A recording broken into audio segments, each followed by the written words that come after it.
எடுத்துக்கொண்டாலும் கூட ஒரு அதிகமான பரிசோடு நடத்தப்படுகின்ற போட்டியாக அது இருக்கின்றது. அதன் பிறகு டான்ஸ்ரீ மாணிக்கவாசகம் புத்தக பரிசு திட்டம் இங்கே தமிழ்நாட்டிலும் சிங்கப்பூரிலும் அரசாங்கம் எப்படி புத்தகங்களை தேர்வு செய்து பரிசுகளை வழங்குகின்றதோ அதே போல நாங்கள் சொந்தமாக நாங்களே பணத்தை திரட்டி ஆண்டுக்கு ஒரு முறை புத்தக வெளியீடுகளை அதிகரிக்க வேண்டும் என்பதற்காக கடந்த 10 ஆண்டுகளாக ஏறக்குறைய 1 லட்சம் ரூபாய் செலவு பரிசு வழங்கி செய்திருக்கின்றோம். இந்த 100 ஆண்டுகளாக இப்படி மேற்கொள்ளப்பட்ட பணிகளுக்கு பக்கபலமாக இருந்திருக்கின்றவர்கள் நிறைய பேர் இருக்கின்றார்கள். அதில் குறிப்பிட்டு சொல்லத்தக்கவர்கள் தேசிய தோட்ட தொழிலாளர் சங்கம், தேசிய இளைஞர் கூட்டுறவு சங்கம், தமிழ் இளைஞர் மணிமன்றம், மலாயா பல்கலைக்கழக மாணவர்கள், இலக்கிய அமைப்புகள், வாசக அமைப்புகள் என எல்லா அமைப்புகளும் தொடர்ந்து செய்து வந்திருக்கின்ற பணிகளின் காரணமாக அங்கு தமிழ் மொழி இன்னமும் ஆழமாக வளர்ந்து வந்திருக்கின்றது என்று சொல்கின்றோம். அதே நேரத்தில் எதிர்காலத்தில் எங்களுக்கு பல பிரச்சனைகள் இருக்கின்றன, பல சோதனைகளும் இருக்கின்றன. அவற்றை கடந்து வந்தாக வேண்டிய கட்டாயத்திலும் நாங்கள் இருக்கின்றோம். அதில் குறிப்பிட்டு சொல்லத்தக்கது என்னவென்றால், பல்கலைக்கழகத்திற்கு முந்தைய அந்த SPM STPM என்கின்ற அந்த பாடங்களிலே ஏற்கனவே இருந்து வந்த வாய்ப்புகள் படிப்படியாக மறுக்கப்பட்டு வந்திருக்கின்றன. ஒவ்வொரு காலகட்டத்திலும் நாங்கள் போராடித்தான் அதனை பெற வேண்டியிருக்கின்றது.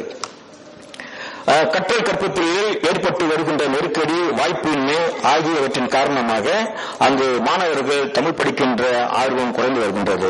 இவற்றையெல்லாம் களைவதற்கு ஒரு வலுவான திட்டம் தேவை என்பதை நாங்கள் உணர்ந்திருக்கின்றோம். அதற்கு எங்களுடைய சுய முயற்சிகள் தான் அடிப்படையாக இருக்க வேண்டும் என்றும் நாங்கள் கருதுகின்றோம். இதற்கு அடிப்படை காரணம் என்னவென்றால், ஒரு இனத்தின் பண்பாட்டு வேறாக இலக்கியம் இருக்கின்றது. அந்த பண்பாட்டை இளைய தலைமுறைக்கு இலக்கியத்தின் வழியாகத்தான் ஊட்ட வேண்டும் என்பதை உணர்ந்து மலேசிய தமிழ் எழுத்தாளர் சங்கம் தன்னுடைய திட்டங்களை வகுத்து வைத்திருக்கின்றது என்பதை சொல்லி உங்களிடமிருந்து விடைபெறுகின்றேன். நன்றி, வணக்கம். ராஜேந்திரன் அவர்களுக்கு நன்றி கூறி திருமதி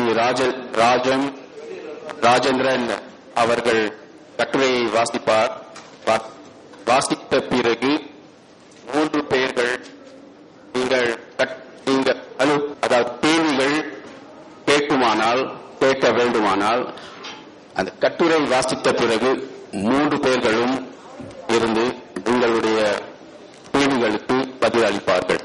உங்களுக்கு 10 மணி துளிகள் அளிப்பேன்.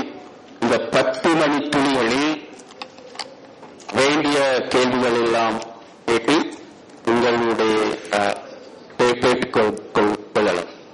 இப்பொழுது திருமதி ராஜேந்திரன் அவர்களை கட்டுரையை வாசிக்க கேட்டுக்கொள்கிறோம். கேள்வி கேட்கும் போது நின்று உங்கள் பெயரும் உங்களுடைய எந்த நாட்டிலிருந்து வந்திருக்கிறீர்கள் என்று சொன்னால் அது மிகவும் நல்லதாக இருக்கும். ஆகவே இப்பொழுது கேள்வி ஐயா சரி நீங்க கேளுங்க. என்னுடைய பெயர் ஆதவன். புதுச்சேரியிலிருந்து புதுவை அரசினுடைய தமிழ் அறிஞர்கள் குழுவில் ஒருவராக நான் இடம்பெற்று இங்கு வந்திருக்கிறேன். என்னுடைய கேள்வி நம்முடைய மலேசிய தமிழ் எழுத்தாளர் சங்கத்தைச் சேர்ந்த அன்பிற்குரிய சகோதரர் ராஜேந்திரன் அவர்களிடம், மிக மலேசிய நாட்டிற்கே நம்மை அழைத்து சென்றது போன்ற மிக அழகாக அவருடைய ஆரம்பத்திலும் ஒரே ஒரு சிறிய ஐயத்தை நான் தெரிந்து கொள்ள ஆசைப்படுகிறேன்.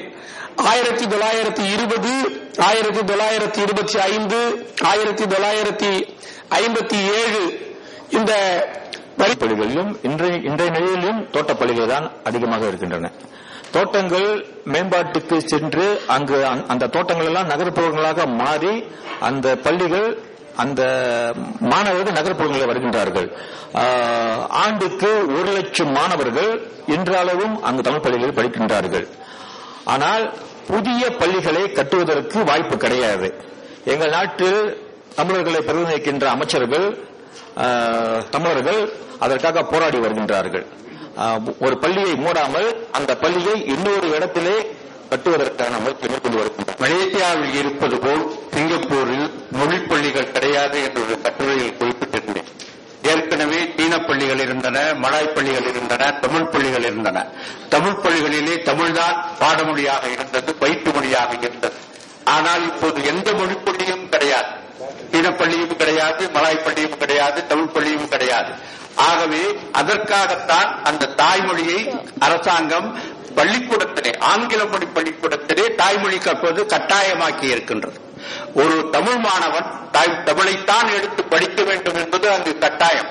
தமிழ் படிக்காமல் வேறு மொழியை எடுத்து படிப்பதாக இருந்தால் அவன் கல்வி அமைச்சரிடமிருந்து அனுமதி பெற வேண்டும். முக்கியமான விஷயம் இது. டாக்டர் ராமோஸ் புத்தையா என்கின்றவர் மலாயா பல்கலைக்கழக இந்திய ஆய்வுத்துறையின் தலைவராக இருந்த காலத்தில் சிங்கப்பூரிலே இருக்கின்ற இதே நிலையை மலேசியாவிலும் உருவாக்க முயற்சி மேற்கொண்டார். அதற்கு ஏறக்குறைய அரசாங்கம் இணங்கி வருகின்ற சூழ்நிலையும் இருந்தது. நம்ம தமிழர்கள் தேவை கிடையாது, அப்படி ஒரு முயற்சி நடந்தால் தமிழ் பள்ளிகள் மூடப்பட்டுவிடும், அந்த தமிழ் பள்ளிகள் மூடினால் தமிழர்கள் தலைமையாசிரியர் பதவிகளையும் ஆசிரியர் பதவிகளையும் இழக்க நேரிடும் என்று சொல்லி அந்த திட்டத்தை தடுத்து விட்டார்கள்.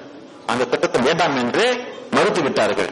அதன் காரணமாகத்தான் பழைய மாதிரியே நடக்கின்றது. நம்முடைய கட்டுரை வாசிப்பதை தொடங்கலாமா? அவைத் தலைவர் அவர்களுக்கும் சக ஆய்வாளர் அவர்களுக்கும் மற்றும் இங்கு குழுமியிருக்கும் பார்வையாளர்கள் அனைவருக்கும் வணக்கம்.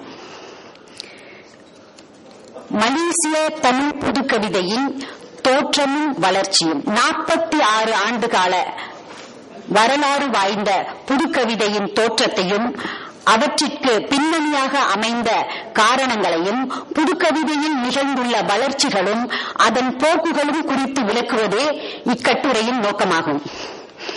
மலேசிய தமிழ் புதுக்கவிதைகள் தோன்றுவதற்கும் வளர்வதற்கும் பல சம்பவங்கள் காரணங்களாக அமைந்துள்ளன.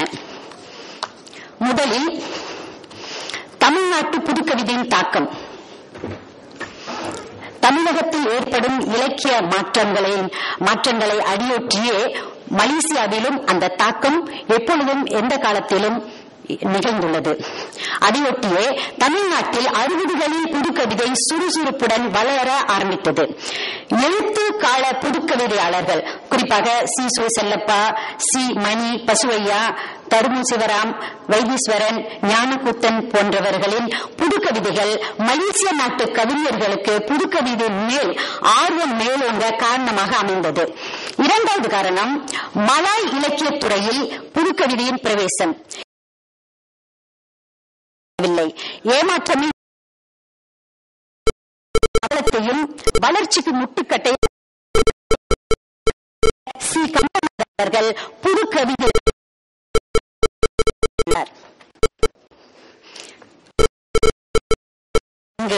தமிழ் பத்திரிகையே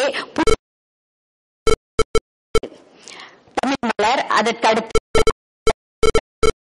உதயம் போன்ற ஏடுகள் புதுக்கவிதைக்கு புதுமை காண விரும்பும் போக்கு. மாற்றங்கள் தேவை, மிஞ்சிய கட்டுப்பாடுகள் என்னும் ஒரு உணர்வு மீறும் வேகம் உண்டானது. அவர்கள் இலக்கண வேலி எடுத்து வந்தவுடன் பிறந்திட்ட புதுக்குரல்